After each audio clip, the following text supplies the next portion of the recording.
Good morning, everybody. Davey here from Davey's World Fishing. I'm out here at Lake Perris, Southern California, and I'm going to head out. I'm going to twitch some flies, do a little fly coring for some largemouth bass and hopefully a striper. Let's see what happens.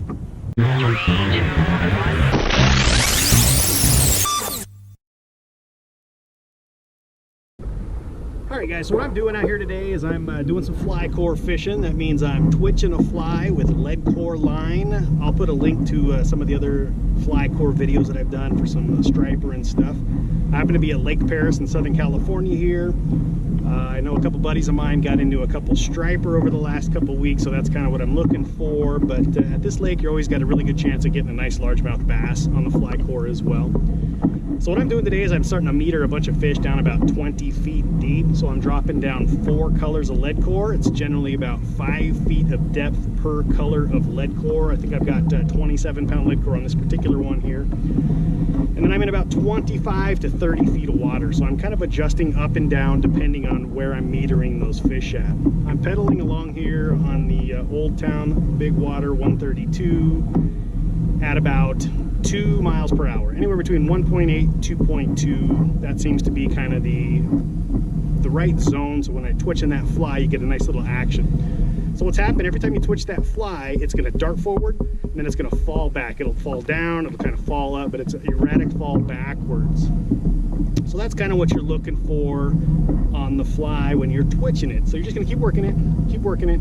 It's a lot of work, but it's very effective. You know, try it for rainbow trout, try it for some cutthroat trout. You can try it all over. It's a really effective technique.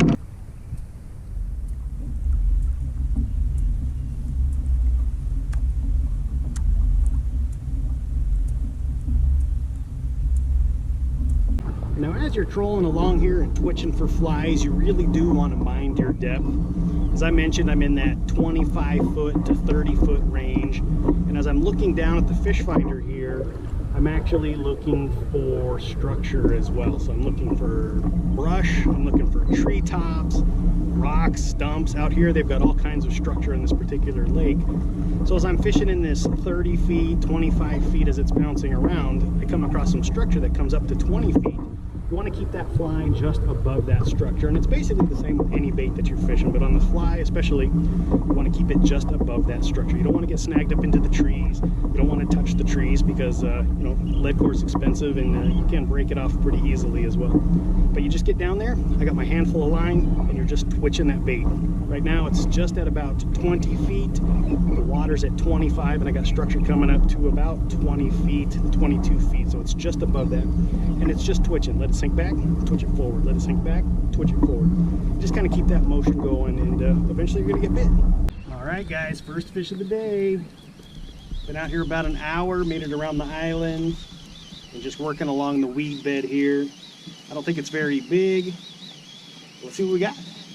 This is twitching the fly.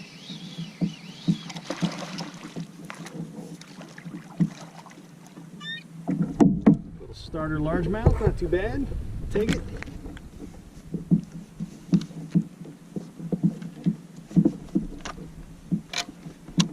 Like I said, just working that weed line a bit.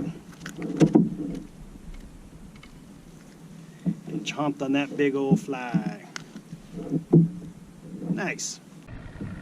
So kind of funny, just found a nice pair of old, maybe Oakley sunglasses. Let's see if we can clean these up in a video and see if we can get them going. Kind of funny. Alright guys, before I wrap it up today out here at Lake Perris, I wanted to show you a couple of the different flies that I like to twitch flies with. This is for the FlyCore fishing, of course. The first one, probably the most popular of the ones that I use, is the Lefties Deceiver. This happens to be by Umpqua, but there's several of these people that actually make that deceiver style bait. As you can see there, that's about a 3.5, maybe a 4-inch bait in that chartreuse and white. It's got a little red belly to it. Not very big of a bait, but if you can find them bigger, that works as well. I think that's a 4-aught hook on this guy, but that's the Umpqua Lefties Deceiver. And the other one I wanted to show you here, this is by Haggerty Baits. This is a 5-aught hook. You can see it's quite a bit bigger than that Deceiver. This is probably altogether, I'd say, a 5.5 inch or a 6-inch bait. It's got that shiny blue back to it, as well as that chartreuse and white. Chartreuse and white, when you're trolling and doing the fly trolling, or the fly twitching for the stripers, the chartreuse and white is one of the most popular of the colors. But a big bait, you want a big saltwater style hook to it. That's a big 5/0, very sharp hook that Haggerty's is using, as well as the Umpqua as well. If you ever get snagged up, you're generally not going to break the hook when you're using these guys. You're going to break your leader or even your lead core. But those are two of the most popular that you'll see me using out here. These, as well as producer flies. Unfortunately, I broke off my last producer fly today, but those are a big 6 and 7 inch, very bushy, thick bait as well. Enrique, I think it's Enrique Peluso that does the PB baits. You know, also in that chartreuse and white. But anyway, that's a couple of the flies. I wanted to show you guys those today. Do me a favor, hit that like button down below and subscribe to Davy's World Fishing up in that right-hand corner. See you on the water.